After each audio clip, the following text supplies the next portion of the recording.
Bonjour à toutes et à tous. Commençons par une petite reprise de la semaine dernière.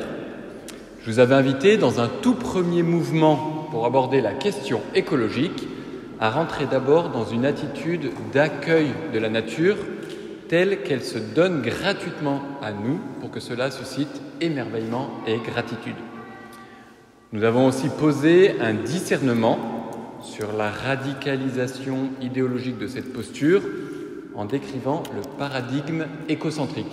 Un paradigme, je rappelle, c'est un modèle de pensée qui conditionne tous les aspects de la vie, et écocentrique, c'est qui met la nature au centre.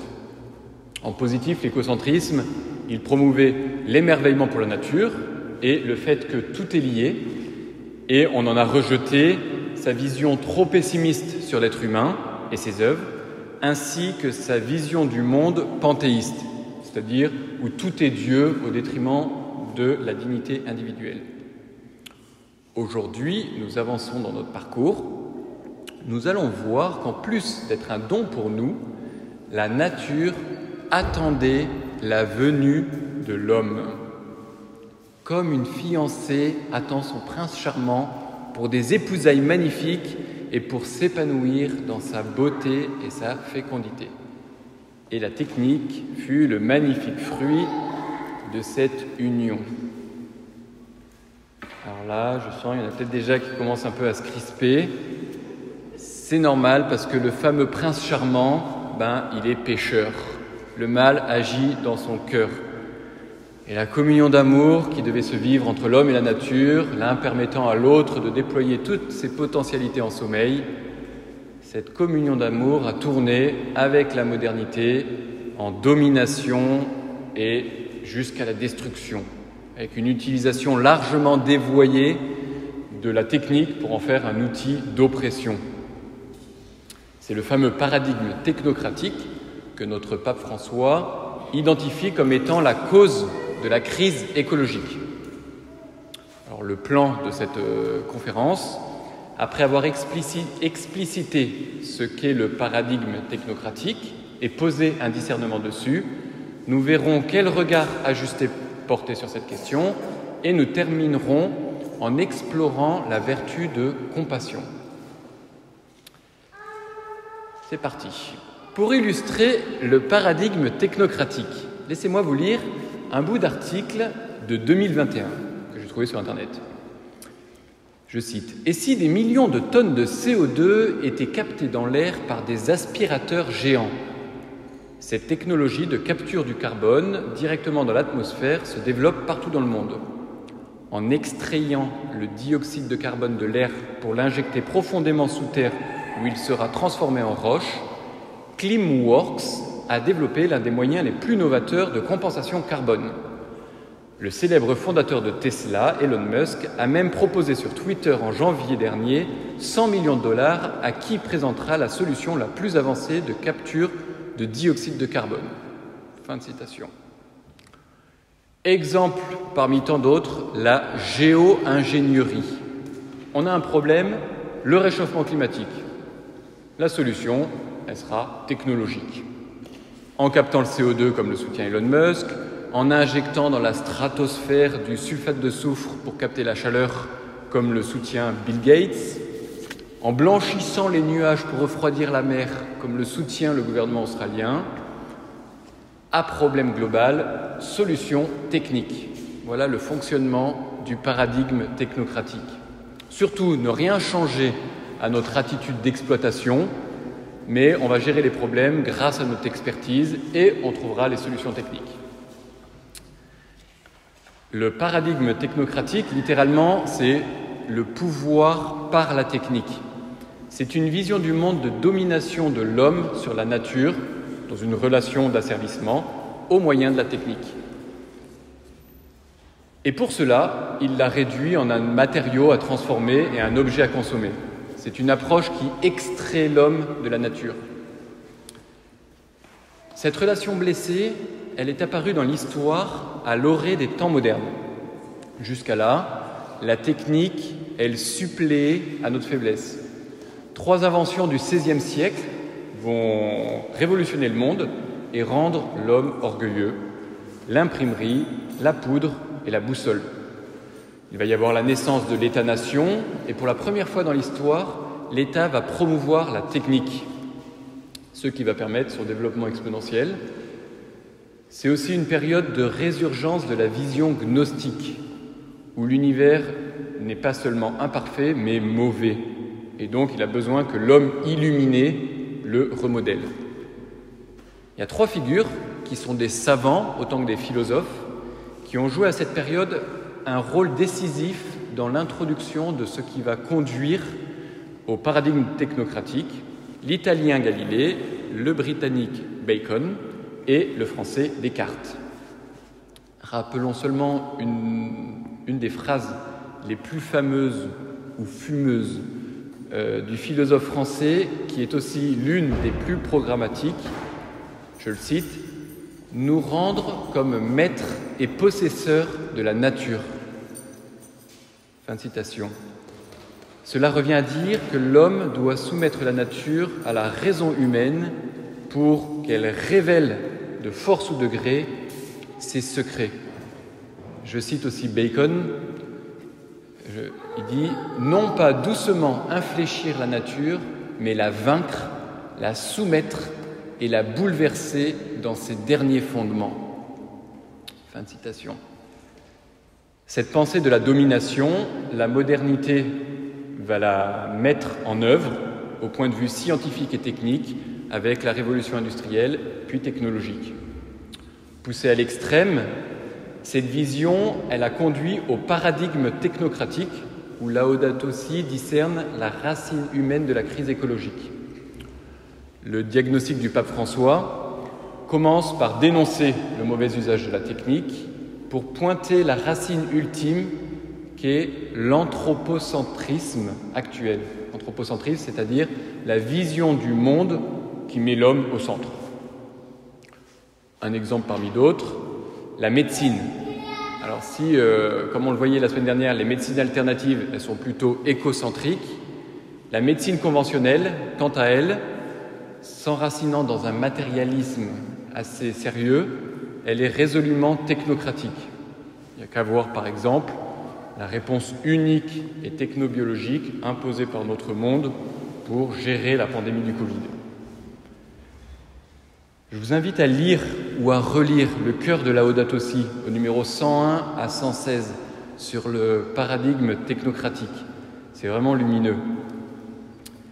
Alors, osons maintenant faire une évaluation pour discerner d'abord ce qui est positif dans ce paradigme avant d'en montrer les impasses. Tout d'abord, en mettant l'humain au centre, il énonce une première vérité que certains ont du mal à accueillir aujourd'hui, c'est la valeur inestimable de l'être humain. À l'opposé de l'écocentrisme, cette vision, elle reconnaît à la personne humaine une place sans pareille dans le monde. L'anthropologie chrétienne va dans le même sens. La Bible, elle nous révèle que les humains sont créés comme des jardiniers de la terre. Et le Concile Vatican II, il déploiera en disant que l'être humain est, dans l'unité de son corps, je cite, un résumé de l'univers des choses qui trouvent ainsi, en lui, leur sommet et peuvent librement louer leur Créateur. Fin de citation. L'être humain, il est au sommet de toute la création. Et c'est donc lui qui a la mission délicate d'en régir son équilibre. Il a pour cela toutes les grandes perfections de la nature. Il est matériel, vivant, animé, libre, avec une intelligence créative et inventive, une âme qui le met en contact avec Dieu. L'homme, c'est l'être le plus complexe, ce qui, dans la nature, est aussi synonyme de plus parfait. Alors si dans les derniers siècles, l'homme a trop souvent et cruellement exploité la maison commune, le paradigme technocratique rappelle que son action désastreuse n'efface pas la valeur inestimable de son auteur. Le paradigme technocratique nous énonce aussi une deuxième vérité. L'homme a un véritable génie technoscientifique et la technique est originairement bonne et belle en elle-même. Ça, un militant écologique aura vraiment du mal à l'entendre. Et pourtant, le pape François, qui condamne sans appel les abus commis sur la nature par un usage dévoyé de la technique, il consacre 2 numéros de Laudato Si pour honorer la technique. J'en lis quelques extraits dans les numéros 102 et 103. Je le cite. « La science et la technologie sont un produit merveilleux de la créativité humaine, ce don de Dieu. » Un peu plus loin. « Nous ne pouvons pas ne pas valoriser ni apprécier le progrès technique, surtout dans la médecine, l'ingénierie et les communications. » Et encore un peu plus loin. « La technoscience, bien orientée, non seulement peut produire des choses réellement précieuses pour améliorer la qualité de vie de l'être humain, depuis les objets usuels pour la maison jusqu'aux grands moyens de transport, ponts, édifices, lieux publics, mais encore, elle est capable de produire du beau. » Fin de citation. C'est l'utilisation de la technique qui la rend soit humanisante, soit aliénante. Qu'il y ait encore 3500 morts par an en France sur les routes à cause de la voiture, ça ne veut pas dire que c'est une invention perverse. Autre la technique, autre celui qui l'exerce. Le problème, c'est que nous n'avons pas l'éthique de notre technique. Ainsi, la technique, qui est l'œuvre commune de la nature et de l'humain, elle est bonne et elle mérite notre émerveillement.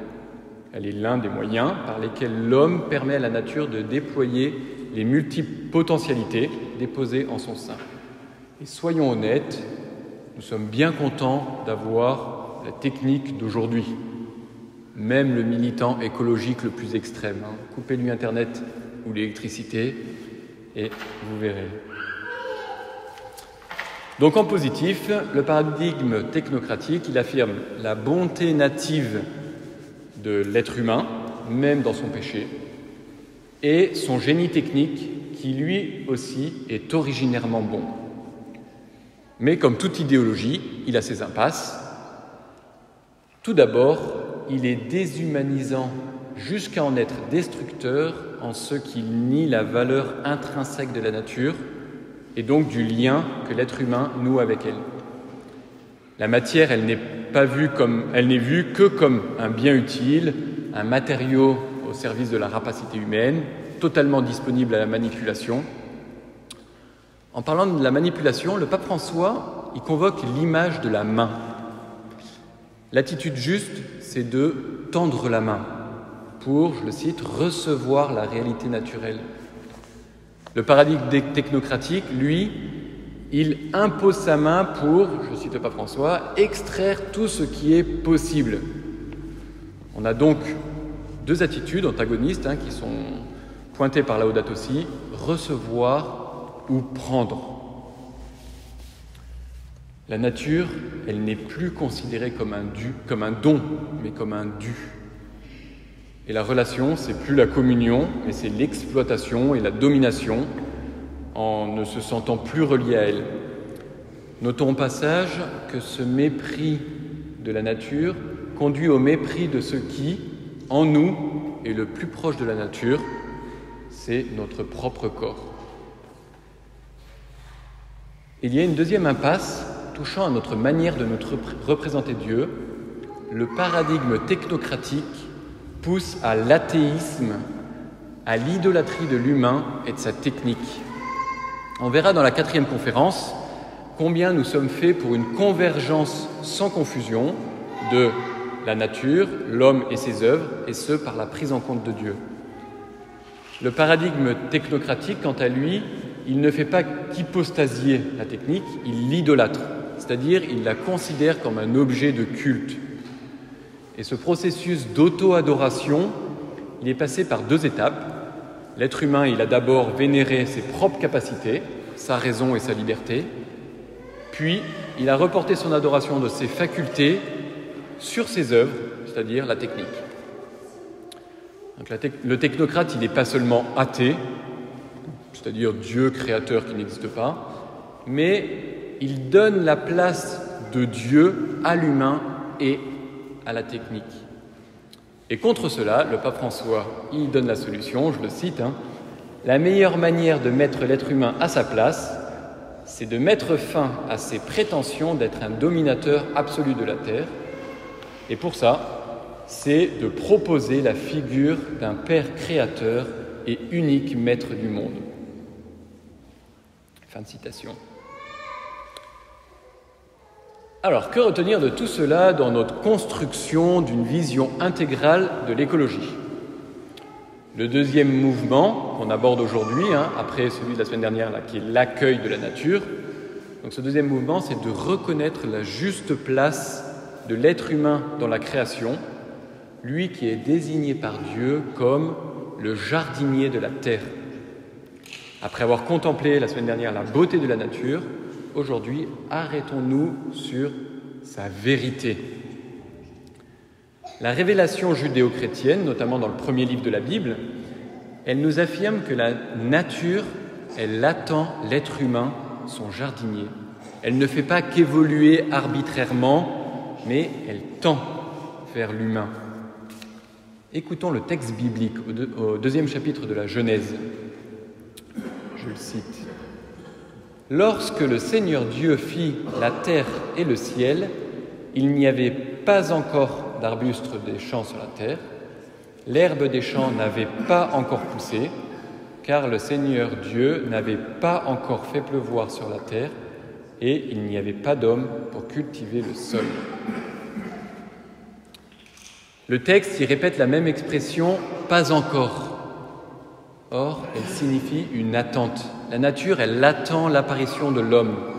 La nature, elle a besoin de la terre, elle a besoin de la culture, donc du travail de l'homme pour porter du fruit. Sans lui, arbustes et herbes des champs ne poussent pas. Ainsi, pour la Bible, la nature, elle apparaît inachevée et ne peut pleinement fructifier tant que l'homme n'a pas été créé.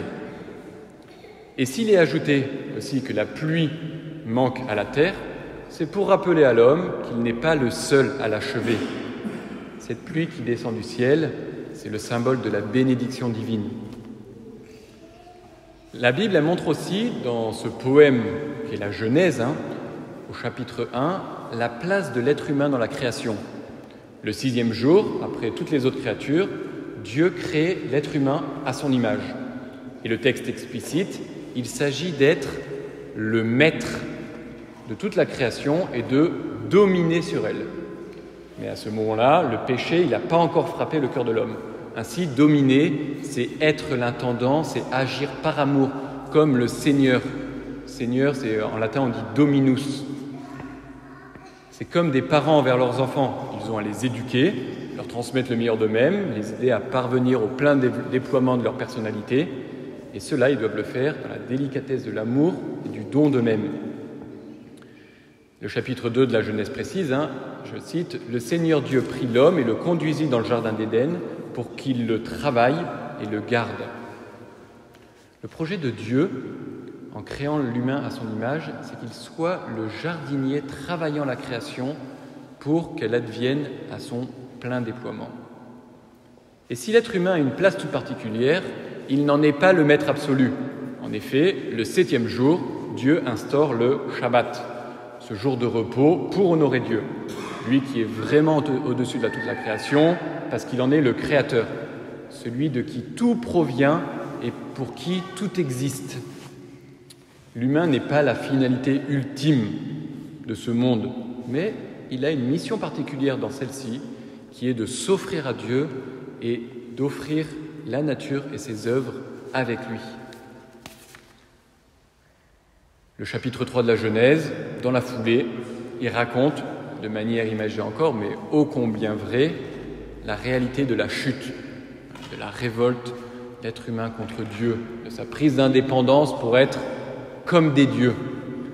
La liberté donnée à l'être humain pour aimer, la voilà utilisée pour se révolter, dominer et détruire. Toutes les relations entre les humains, avec Dieu et avec la nature, désormais, elles seront entachées de cette disharmonie profonde. Et la nature, qui attendait un jardinier attentionné, voilà qu'elle rencontre un exploitant agricole. Drame du péché et de ses conséquences. Mais cela n'annule pas l'intention originelle du Créateur et les relations profondes inscrites dans le cœur des choses. La nature, elle attend toujours l'être humain comme son jardinier qui va la révéler à toute sa potentialité. Je clôt cette partie en citant le Père Pascalide dans son livre « Les 4 sens de la nature » sur lequel je m'appuie beaucoup pour ses conférences.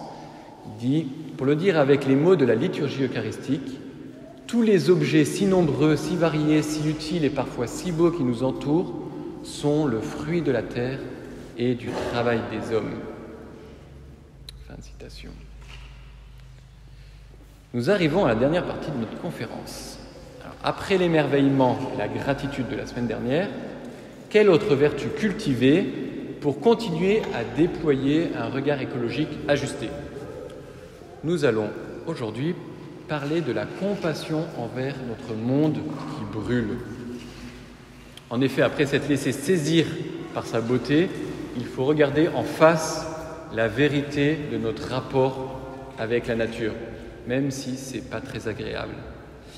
Ça nous permettra d'être mieux capables de discerner à la fois le bien à faire et comment le faire, ce qu'on verra la semaine prochaine. Nous allons donc déployer ça en 3 temps. D'abord, prendre conscience de la souffrance de notre monde, oser ressentir et écouter notre tristesse, et enfin transformer cette tristesse en compassion. Alors commençons par prendre conscience de la souffrance de la nature. Alors certes, dans sa vulnérabilité, la nature, elle attendait l'être humain pour qu'il déploie ses potentialités voilées, mais elle n'a pas demandé à être violée. Je donnerai seulement quelques exemples du cri de notre terre, et je vous invite à vous informer honnêtement si ça vous laisse de marbre. En 2014, une étude a estimé que la disparition des espèces est d'aujourd'hui 1000 fois plus élevée que la moyenne géologique et ne fait que s'intensifier. L'effectif des animaux peuplant le globe a été réduit de moitié comparé à celui d'il y a 40 ans. 90% de la biomasse des poissons a disparu depuis le début de l'ère industrielle.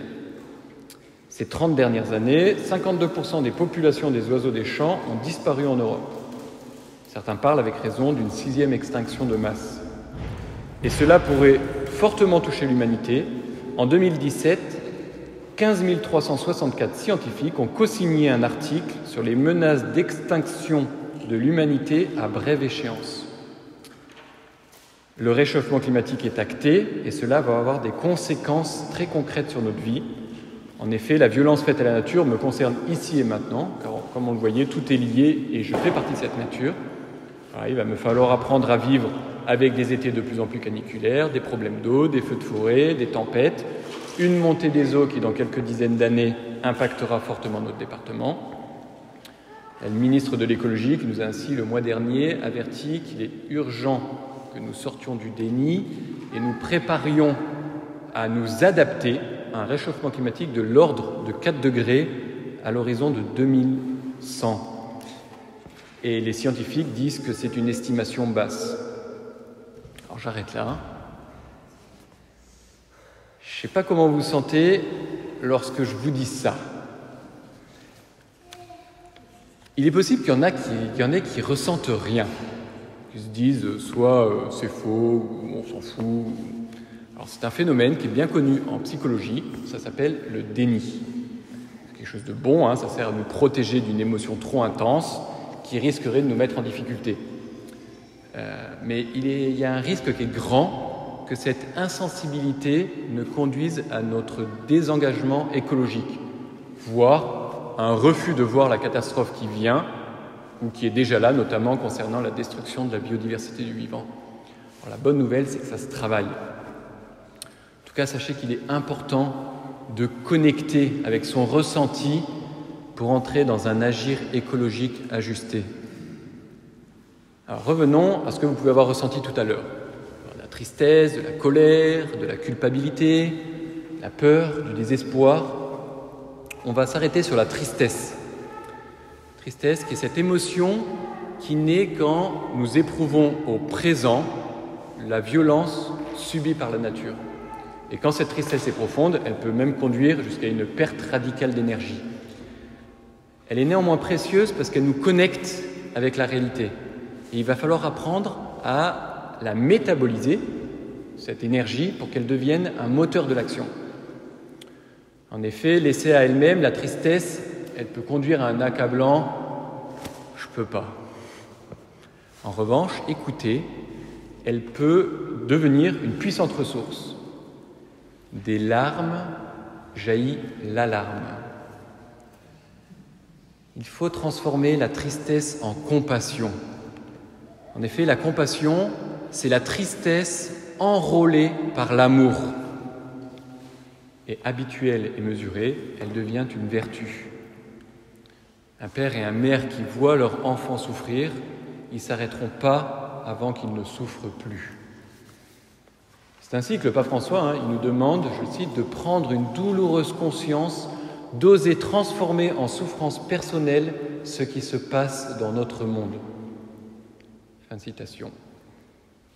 Regardez en face la vérité de notre rapport avec la nature. Prendre conscience de la souffrance qu'inflige notre participation plus ou moins consciente au paradigme technocratique, notre péché. Éprouver et ressentir des émotions inconfortables et oser laisser l'amour de Dieu les illuminer afin que notre tristesse se transforme en compassion, notre colère en justice, notre culpabilité en pardon. Dieu est amour et l'amour est source de vie. Alors au cœur de ces émotions éprouvantes, laissons l'amour de Dieu tracer sa voie et des chemins insoupçonnés en naîtront, des chemins de vie. Donc comme exercice pratique, je vous invite à faire la vérité sur votre accueil, non seulement intellectuel, mais aussi émotionnel, de la souffrance que notre monde endure à cause de notre agir pécheur.